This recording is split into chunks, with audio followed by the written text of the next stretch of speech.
Welcome back to the Morning Show here on Arise News.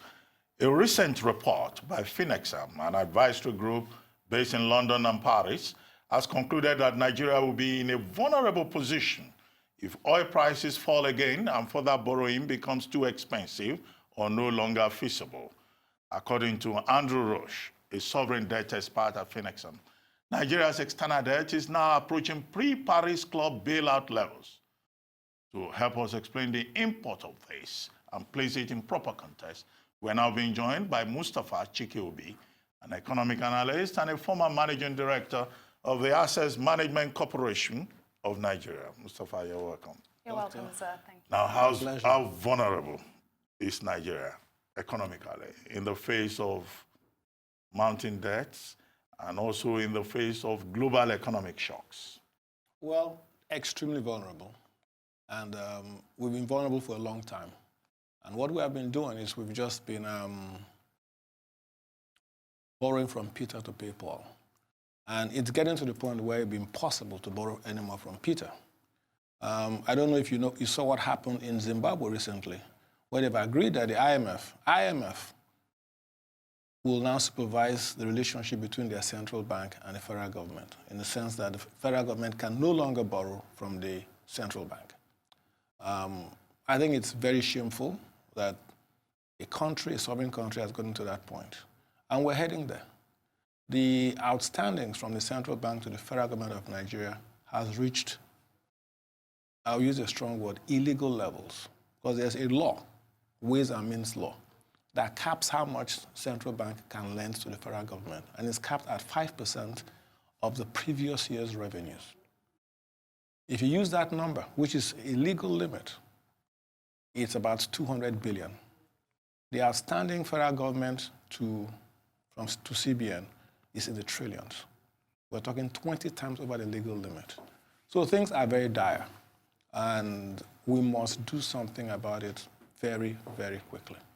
Absolutely, sir. And more worrying is the fact that earlier on this week, or later on last week, we did have reports stating that Nigeria over the past 6 years have spent 11 trillion naira on the fuel subsidy. Yes. Now, of course, this is so relative to this discussion, but where do you stand with regards to that? And how do you think that that has also affected our economy and continues to affect our economy?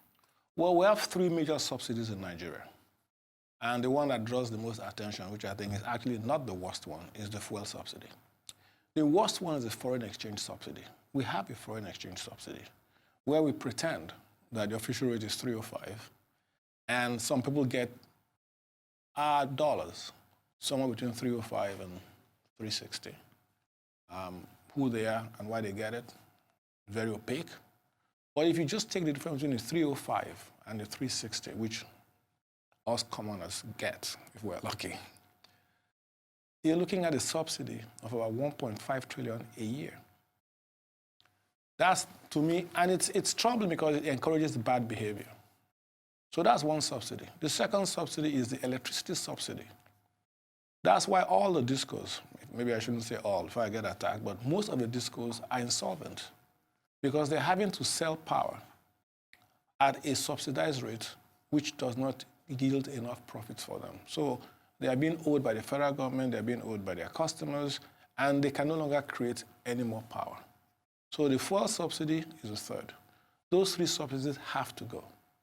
The method of getting rid of those 3 subsidies is obviously something that has to be managed. You just can't wake up in the morning and remove all the subsidies. But we can no longer afford those subsidies that amount to more than our revenues. The subsidies we give a year, electricity, fuel, and foreign exchange, is higher than federal government revenues, which was only 3.5 trillion last year. So we must deal with this difficult thing. These are difficult things to deal with. And what I'm troubled by is that since after the election, we have not seen a sense of urgency in dealing with the economy. Sorry to go on, but it's not just Forbes has written a very negative article about Nigeria. Money-losing machine of the world. Yes, that was a very bad article because a lot of foreign investors have called me about it, and it's very, very damaging. Economists are reading 2 articles, all in the last week, that are very damaging about Nigeria. Africa Reports has another one. IMF has one. So there's a lot of bad news about Nigeria in the international community. And we must address that by having a sense of urgency and a clear plan how to deal with those issues. Well, I mean, you brought up the issue of subsidy, you brought up the issue of multiple exchange rates.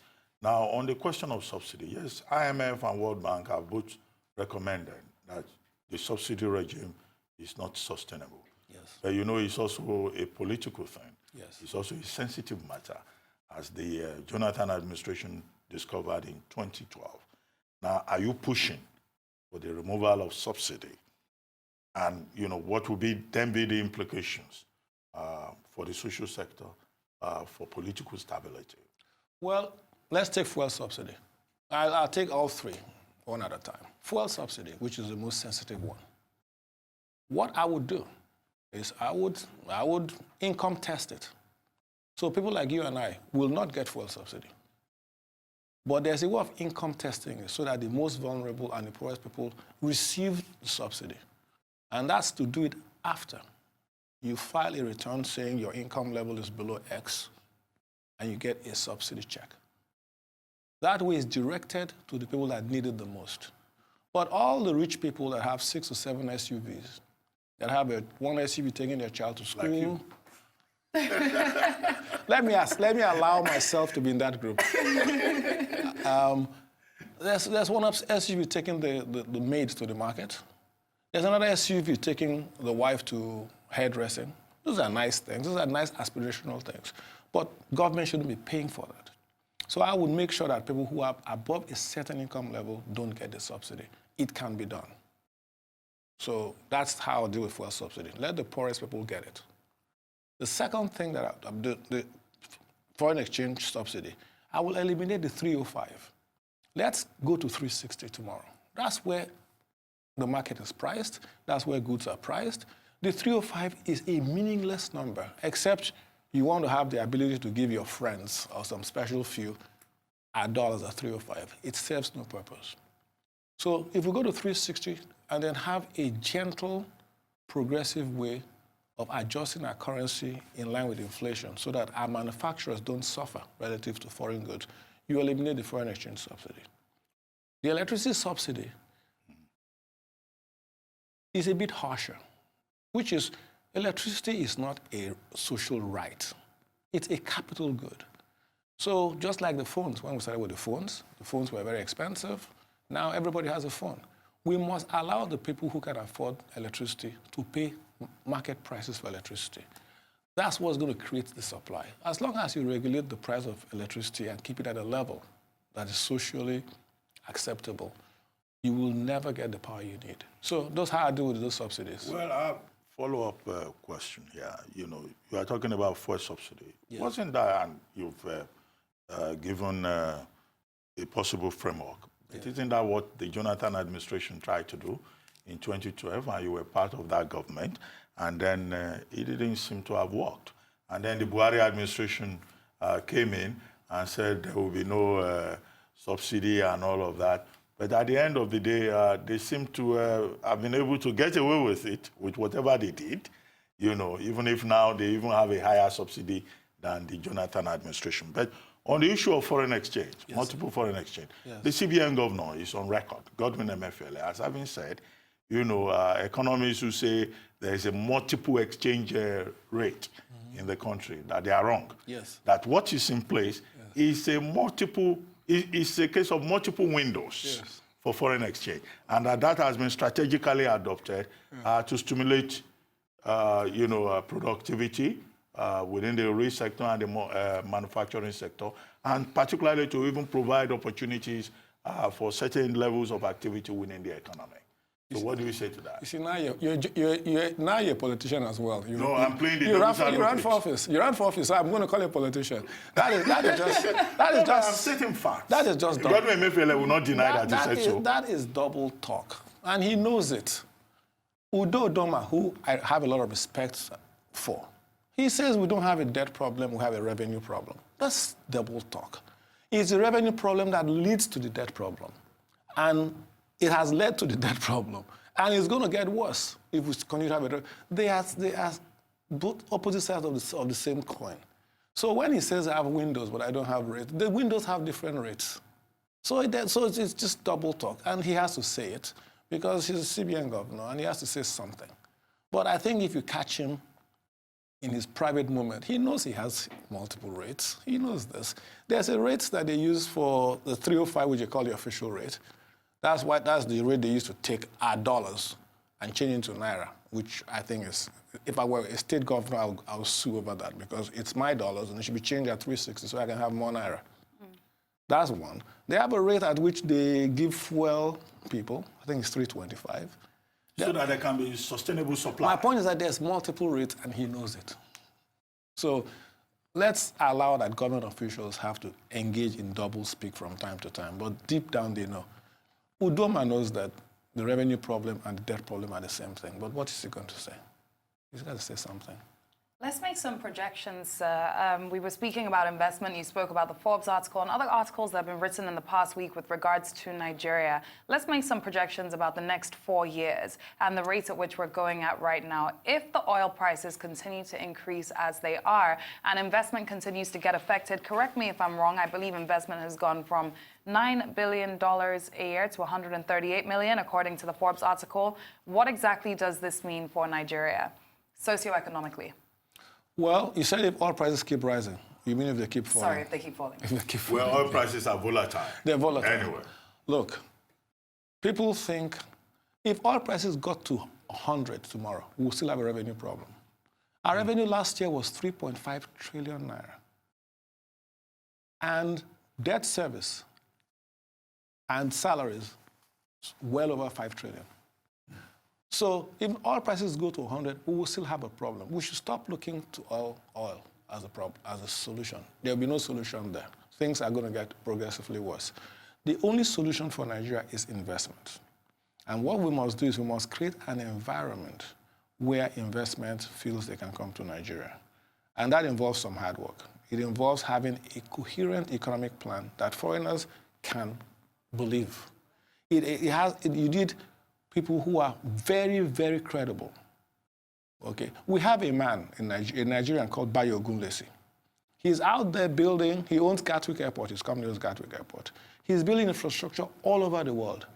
We should be able to attract a guy like that and say, come and be Minister of Infrastructure. I think we should have a Minister of Infrastructure as opposed to Ministry of Youth and Sports. I think we can put that into some other ministry.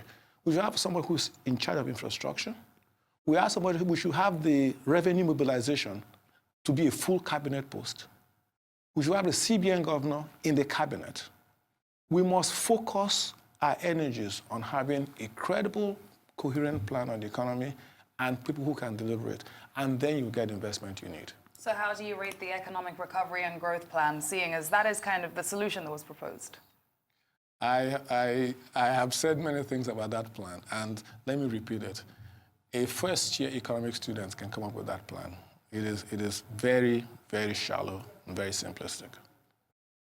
Well, let me ask you this. I mean, yesterday there was on the front page of the Telegraph, I believe, maybe in some other platforms online, about the challenge that these new governors face in terms of domestic debt, foreign debt, and in some of the states, I think Lagos is about 1 trillion. Over 1 trillion, yes. Over 1 trillion naira. In some other states, the figures are just as frightening. Now, what will you advise, these governors to do? And then, what's the implication of this huge debt burden for the 2019 budget, which took almost 7 months to pass? The budget I've described before as a revenue challenge budget. There's no way it's about 9 trillion, and the revenue is going to be about, if we're lucky, 4 trillion.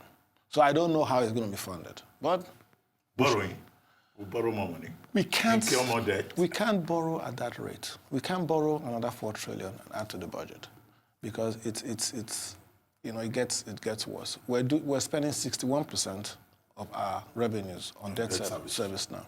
Is project go to 80% by 2022, which is unsustainable.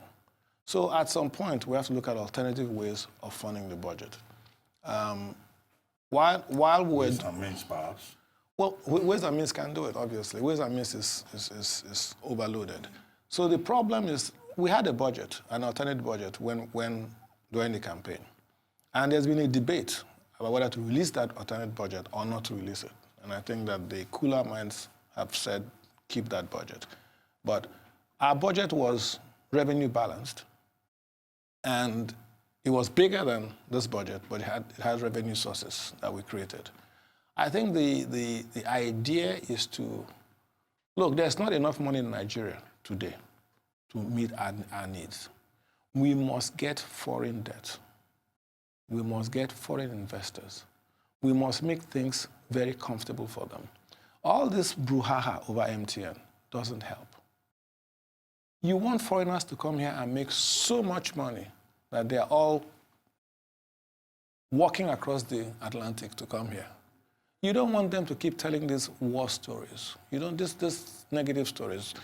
This guy is still talking about Nigeria 20 years later, Richard Branson, very negatively. I was in a place where he was, and when he said I was Nigerian, he had things to say. You have the people who came and wanted to buy banks. They bought Union Bank from AMCON. They had a very bad experience. Atlas Mara, they lost 80% of their money. They're talking. You have a lot of people who come here and say, we lost money. That's the genesis of that article. We need to make these people comfortable. We need to make them profitable. And we need foreign investment in the order of $30 billion a year. Now, people talk about diaspora, and if you follow me on Twitter, I was talking about diaspora is a wonderful source of money. But they're small amounts. You can't aggregate them and build a bridge. You can't aggregate them and build a power plant. It's usually for consumption. You send it to your mother, your sister, your brother, and they consume it. And what do they spend it on? Mostly foreign goods, imported goods. So we need to look at how to raise money for important projects, and it has to do with foreign investment, and we need to attract them. And I think that's a challenge, and I'm hoping this government will rise up to this challenge. I'm concerned that after 3 months, when in the 4th month, since he was declared the winner, he has not identified his core economic team. And there's only 4 people that matter to me in this economy. The Minister of Finance matters. The Central Bank Governor matters. There should be a chief economic advisor who speaks for the president on matters requiring his direct approval. So the Minister of Finance can do her stuff and the CBN can do stuff, but when it comes to something the president has to approve. You haven't mentioned the 4th one, national planning? 4th one is national planning. Those 4 should be devoid of party politics. They should be devoid. The Bank of England, the CBN governor, is a Canadian. Let us find the best people for those 4 jobs. We can share the other jobs among our party faithful and the people that gave us money for the election, but those 4 jobs should be reserved for the best. And in every case, we have to persuade those people to do those jobs. It's not enough. Anybody that's lobbying for those jobs should be removed. We have to go and look for them all over the world and say, please come and help your country. And that should be the attitude. Those 4 jobs. Now, the rest of it, I really don't care how he does it, but those 4 should be, everybody in Nigeria should say, yes, this is the best we have to field in these areas. But you haven't talked about the point I raised about the governors. The governors are overburdened. There's a governor I went to see about 3 years ago, and the impression I had when I went to see him was that he had given up. The problems were so big that he had given up and he was just having a good time. I think that when these new governors step into their positions, they find debt waiting for them, problems waiting for them.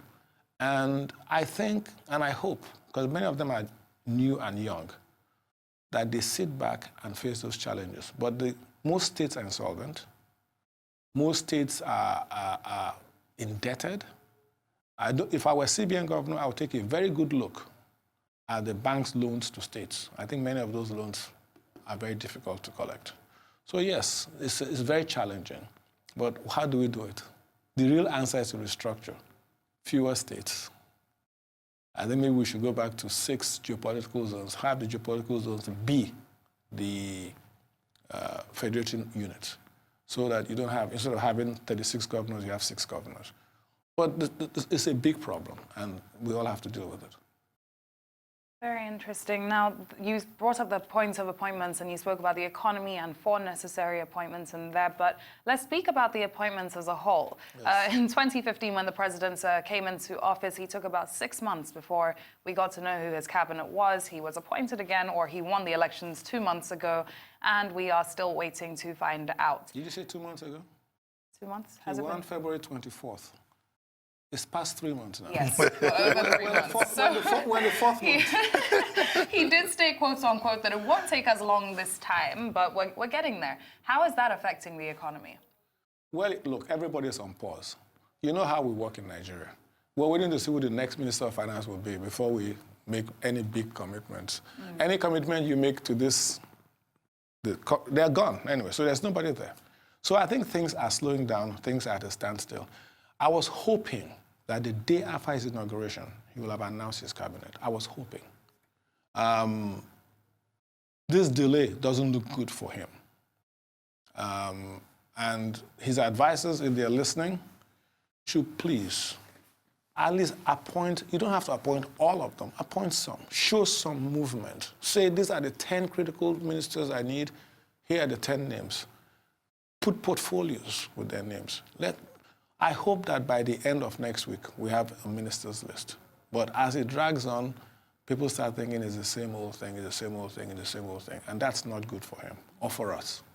Well, the CBN governor, yes, Godwin Emefiele, took oath of office, yes, for a second time of 5 years yesterday. And he was talking about job creation, wealth creation, managing the economy in such a way as to protect it against global economic shocks. And then it is next week, he will announce a new roadmap for the CBN. What would you like to see the CBN governor do on the monetary policy side, now that it looks like GDP growth is so fragile and even the projected growth of 3% by the fourth quarter looks ambitious. Almost unrealistic? I will say that the signals I'm getting from the CBN governor since his reappointment is that now he may have been concerned about reappointment, and having accomplished that, I believe he's now concerned about his legacy. That's the sense I'm getting, which is a good thing. So I think that he means to do well. So my advice to him publicly, since I don't have private channels, is to focus on growth, employment, and productivity. How you do those things is fairly well defined. But you have to do them you have to sacrifice some things to accomplish those 3. One of the things you have to sacrifice may be the naira, the exchange rate. One of the things you have to sacrifice is probably inflation for a while. And one of the things you have to sacrifice, you have to have lower rates for a while. So you do those 3 things and manage them because they have also their own negative effects. And you focus on growth. We must grow the only way out of this quagmire is double-digit GDP growth for the foreseeable future. Now, I've been singing this song for many years. I sang this song to the Jonathan administration, but I sang it privately because I had private access.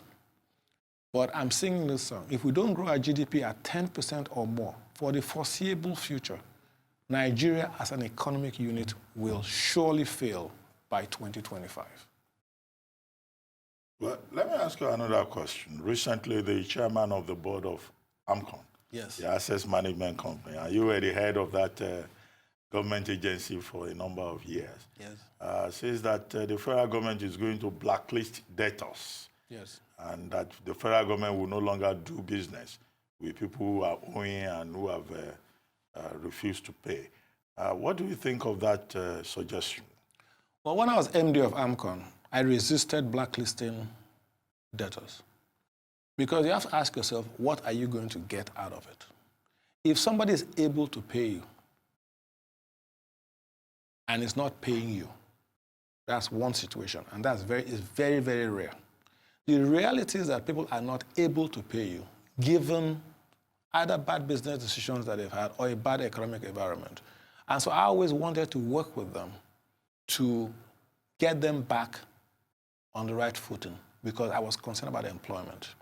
So when you blacklist somebody, I saw they published some names in the newspaper, what happens? If the person can't pay you, you then hurt his business more, you hurt his ability to recover more, and he doesn't recover any penny for you. So, and then if you close down the company, you lose jobs. So I have never been able to see the benefit of blacklisting somebody for a commercial transaction gone bad. Now, if there's money diversion, if there's criminal activity, if there's fraud, then there's ways of dealing with them.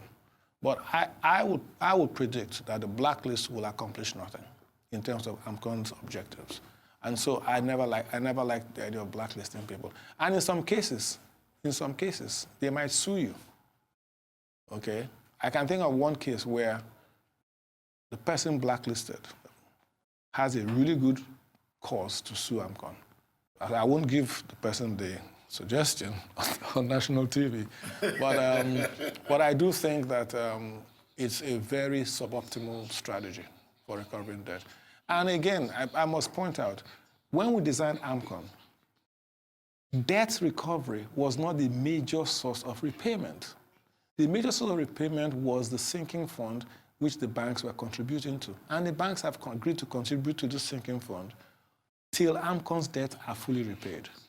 So even if you recover all the money that's owed AMCON today, the people you are helping is not the government, it's the banks. The banks have less to pay. Didn't you blacklist a company when you were MD of AMCON? Etel? Yes. You at least blacklisted one company. No. Now you say Let me explain. Like No, I said, you see, I'm very careful with my words. I'm not a politician. I resisted blacklisting. We were given instruction by Central Bank of Nigeria that we must blacklist, and we did it reluctantly. It wasn't just one company. But we did it reluctantly, but I resisted it as much as I could.